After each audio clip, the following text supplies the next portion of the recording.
Hello students, welcome back to our class. My name is Shekhar Mishra. आज हम लोग private limited versus public limited समझेंगे, मतलब difference between private limited company and public limited company. Okay,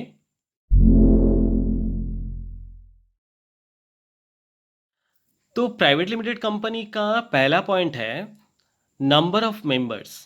हमें पहले से ही पता है प्राइवेट लिमिटेड कंपनी में मिनिमम कितने जन होते हैं। ट्राई कीजिए बोलने के लिए।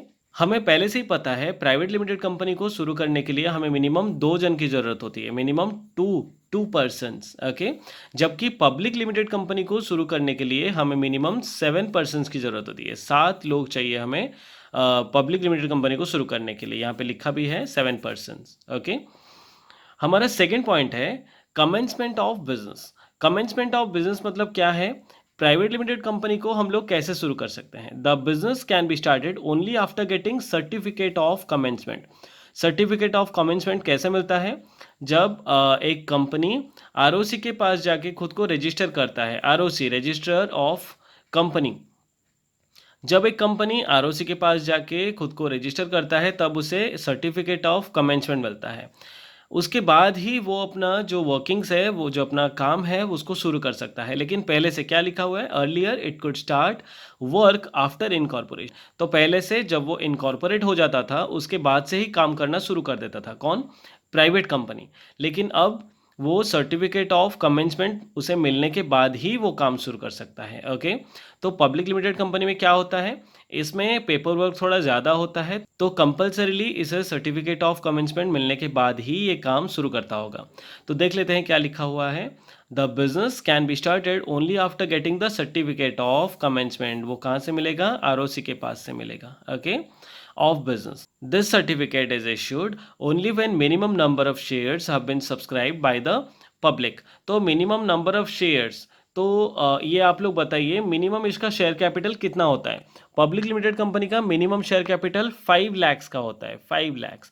तो मिनिमम उसे जब 5 लाख का शेयर्स उसे मिल जाएगा, मतलब 5 लाख का शेयर्स उसका सेल होके उसे 5 लाख का शेयर कैपिटल उसे मिल जाएगा, तभी जाके उसे सर्टिफिकेट ऑफ कमेंसमेंट, मतलब तभी जाके वो रजिस्टर कर सकता है और उसे सर्टिफिकेट ऑफ कमेंसमेंट मिल सकता है। Okay, done. थर्ड पॉइंट में क्या लिखा हुआ है? Transfer of shares. जबकि हमें पता है प्राइवेट लिमिटेड कंपनी में ट्रांसफ़र ऑफ शेयर्स इतना इजी नहीं होता है। उसमें अपने मेंबर्स लोगों के अंदर ही वो लोग सेल कर सकते हैं अपने शेयर्स को, जबकि पब्लिक लिमिटेड कंपनी में ट्रांसफ़र ऑफ शेयर्स इजी होता है।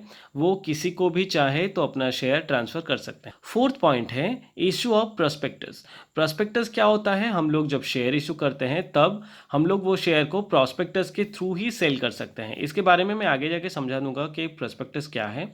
अभी आप लोग इतना जानिए कि प्रोस्पेक्टस के थ्रू से ही जनरल पब्लिक को शेयर इशू होता है।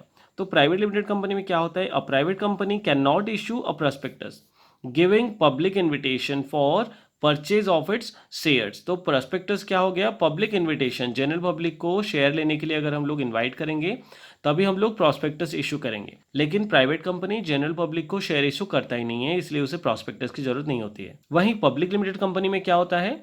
वो जनरल पब्लिक को शेयर इशू करता है, इसलिए उसे प्रॉस्पेक्टस की जरूरत होती है।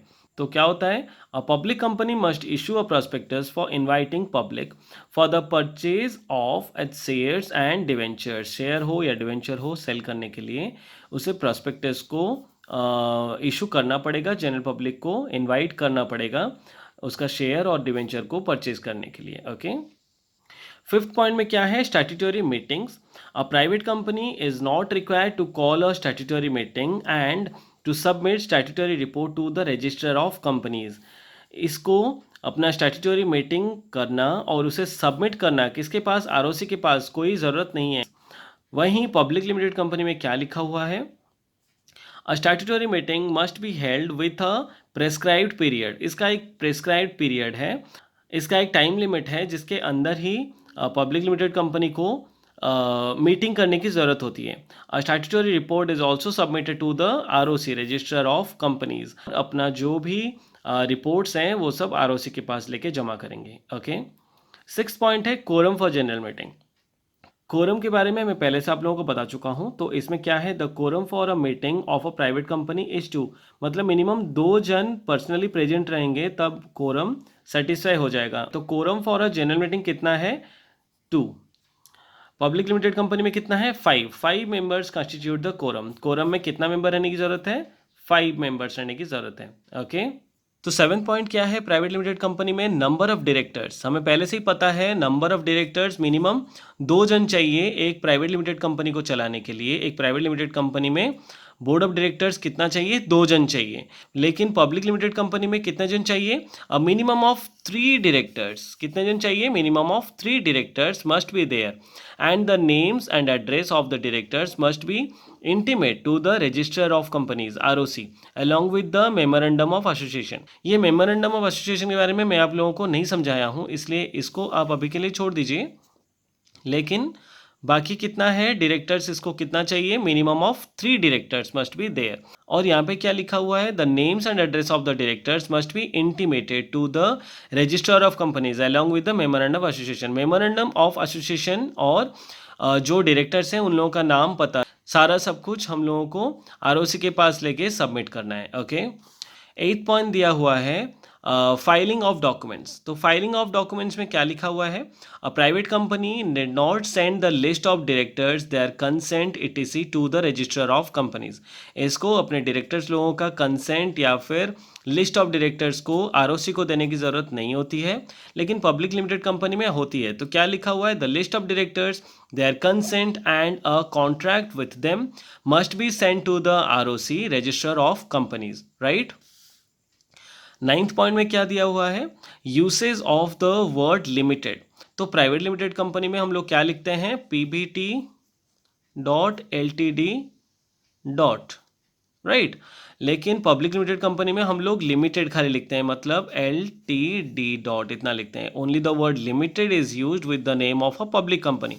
और प्राइवेट लिमिटेड में क्या लिखा हुआ है, in case of private company the word private limited, the word private limited must be used at the end of the name of the company, right।